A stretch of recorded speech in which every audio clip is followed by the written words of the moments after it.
La grâce de Dieu soit avec vous. Aujourd'hui, je vais vous parler d'un sujet qui est très important. On va parler du sujet de la confession ou du sujet de la proclamation. Une chose très importante que je voudrais vous compreniez, dans l'étude de la parole de Dieu, le contexte est un facteur très important. C'est-à-dire quoi? Au moment où Moïse a écrit le texte, où on parle ici de divorce, les gens déjà divorçaient. Au moment où Moïse a écrit le texte sur la lapidation, les gens déjà lapidaient. Vous comprenez ce que je suis en train de dire? Donc il va écrire non. Au lieu de faire comme ça, maintenant vous devez donner une lettre de divorce. Alors que dans l'ancien temps, la lettre de divorce, comme on l'obtenait, on partait voir un sacrificateur. En notre époque, un juge. Donc pendant que vous allez voir le juge, dans ce temps de processus de divorce, peut-être que vous allez revenir à de meilleurs sentiments. Peut-être que vous allez changer d'avis. Vous comprenez? Par exemple, les sacrifices. Quand Dieu a institué les sacrifices, ou du moins Moïse a institué les sacrifices dans la loi de Moïse, les hommes faisaient déjà des sacrifices. Donc Dieu quoi? Dieu dans sa grâce va venir dans leur contexte culturel pour leur permettre de faire ce qu'ils ont à faire, mais tout en amenant sa grâce petit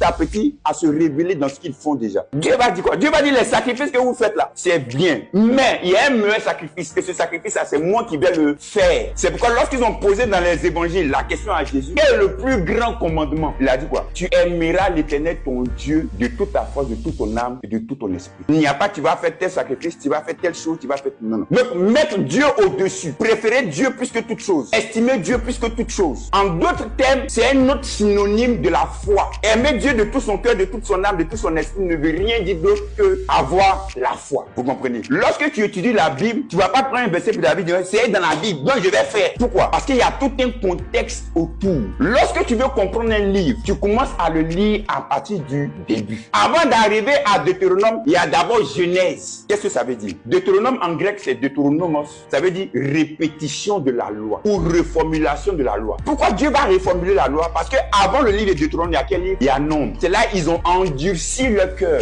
Ils ont manifesté l'incrédulité. Avant le livre de Nombre, il y a quoi? Le livre de Lévitique. Dans le livre de Lévitique, Dieu montre comment est-ce que l'adoration vis-à-vis de lui doit se faire. Avant Lévitique, il y a quoi? Il y a Exode. Dans Exode, il y a quoi? Il y a l'accomplissement de la promesse que Dieu a faite. Maintenant, dans le livre de Genèse, il y a quoi? C'est le commencement, là où Dieu a fait sa promesse. Donc, lorsque tu veux comprendre des textes de la Bible, il faut aller depuis le début pour comprendre le contexte, les circonstances, les situations dans lesquelles les choses ont été dites ou ont été faites. Lorsque tu veux comprendre parfaitement la Bible, c'est de lire la Bible entièrement pour avoir une vue d'ensemble. On peut donner les références dans la Bible ou les versets dans la Bible en termes de référence. Mais il ne faut pas prendre les versets de la Bible en termes de révélation. C'est-à-dire, il ne faut pas te baser sur un verset pour en faire une doctrine. Qu'est-ce que je veux dire? Étudie la parole. Il faut te donner entièrement. Il faut étudier comme quand tu étudies à l'université, comme tu étudies au lycée. C'est-à-dire, il faut prendre ça sérieusement. Il faut étudier avec tout ton cœur. Il faut t'appliquer dans l'étude de la chose afin d'avoir la compréhension exacte et parfaite de la chose. Vous comprenez ce que je suis en train de dire? Gloire à Dieu.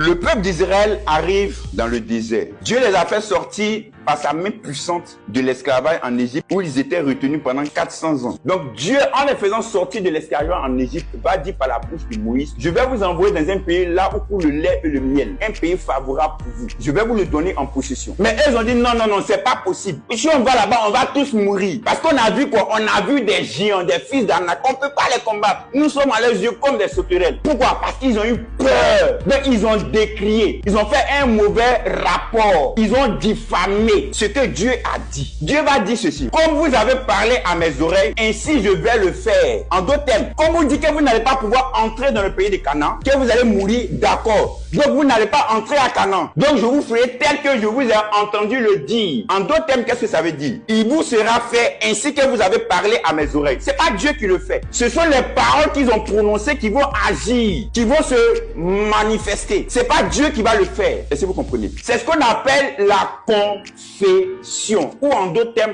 la proclamation. Des paroles qui sortent de votre bouche. Ce n'est pas parce qu'une vérité est populaire que ça veut dire que la vérité vient de Dieu. Gloire à Dieu. C'est-à-dire, en tant qu'enfant de Dieu, vous devez comprendre que la parole est une puissance. La parole, elle est puissante, elle est forte. On ne joue pas, on ne badine pas, on ne plaisante pas avec les paroles. C'est par la foi que nous croyons que l'univers a été créé par quoi? Par la parole de Dieu. La parole qui est sortie de Dieu. De sorte que ce que tu vois, le soleil, la lune, la terre, le ciel, cela n'a pas été fait de choses qu'on voit. Donc par la parole, on ne voit pas la parole. Donc ce qu'on voit a été créé par ce qu'on ne voit pas. Les paroles sont très importantes. Ça veut dire qu'en tant qu'enfant de Dieu, nous, ce qu'on doit dire, c'est de dire la même chose que ce que Dieu dit. En tant qu'enfant de Dieu, ce que tu dois confesser, en d'autres mots, ce que tu dois proclamer, c'est quoi? C'est la parole de Dieu. C'est ce que Dieu a dit. Donc l'évangile qui est quoi? Annoncer l'évangile, c'est aller annoncer le royaume de Dieu aux gens. C'est dire aux gens que désormais, ils ont un nouveau roi qui règne sur eux. Et ce nouveau roi qui règne sur eux, c'est qui? C'est Jésus-Christ. Que votre ancien roi qui est Satan, le péché, ont été vaincus. Désormais, vous n'appartenez plus au péché. Désormais, vous n'appartenez plus à Satan. Mais vous appartenez à Jésus-Christ qui est votre nouveau roi. Parce qu'il a vaincu le diable et le péché à la croix du calvaire et à la résurrection. Alléluia. Donc tu viens annoncer une bonne nouvelle aux gens. Donc les gens qui sont dans ce royaume, comme le royaume est grand, si tu ne viens pas les annoncer, ils vont toujours croire qu'ils sont toujours sous la domination des anciens rois. Ils vont toujours penser qu'ils sont sous la domination de Satan et du péché pour nous en tant que chrétiens. Donc tu vas leur dire non, Dieu vous a déjà pardonné vos péchés. Dieu ne retient aucun péché contre vous. Il vous a effacé vos péchés. Dis la même chose que Dieu.